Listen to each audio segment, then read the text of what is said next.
ఆంధ్ర ప్రాంత నాయకుడే గానీ ఇక్కడ కొండగట్టులో 35 కోట్లు అభివృద్ధికి కొండగట్టు తెలంగాణకు సంబంధించిన ఎక్కడ ఎవరి ఇబ్బందులున్నా సాయంగా నిలబడుతున్నాడు కదా. కొండగట్టు ఆంజనేయ స్వామి అందరికి ఆరాధ్యం. ఆయన కూడా నమ్ముకున్న దేవుడు. ఆయనకు మంచి జరిగింది కాబట్టి అక్కడ కొంత అమౌంట్ ఇచ్చినాడు. దాని అర్థం ఆయన ఆంధ్రను వదిలేసి తెలంగాణ డెవలప్ చేస్తారని కాదు కదా. ఆంధ్ర ప్రాంత నాయకుడికి ఆంధ్ర మూలాలే ఉంటాయి. ఆంధ్ర మీదనే ప్రేమ ఉంటుంది. తెలంగాణకి ఎట్లా న్యాయం చేయగలుగుతారు వాళ్ళు? వారు పార్టీ పెట్టినా ప్రజాస్వామ్యంలో ఎవరైనా పార్టీ పెట్టుకోవచ్చు. పెట్టినంత మాత్రం ప్రజలు విశ్వసిస్తారని నేను అనుకోవట్లేదు. ఆంధ్ర ప్రాంత నాయకుడు తెలంగాణలో పార్టీ పెడితే తెలంగాణకు న్యాయం చేస్తారని ఎట్లా అనుకుంటాం మనము? అందులోని ఇవాళ పరిస్థితుల్లో ఇక్కడ వ్యాక్యూమ్ లేదు.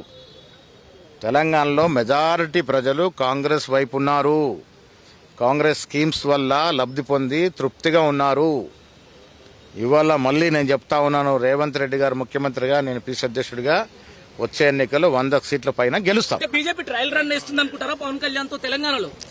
అంటే దాని అర్థమైంది బీజేపీకి ఏమి లేకనే కదా, కింద గడ్డి కూడా లేదు కాబట్టి పవన్ కళ్యాణ్ మీద ఆధార పెట్టుకున్నాము. ఆంధ్ర ప్రాంత నాయకుల్ని తీసుకొచ్చి ఇక్కడ ఏదో విన్యాసాలు చేస్తా అంటే తెలంగాణ ప్రజలు దాన్ని విశ్వసించరు, నమ్మరు.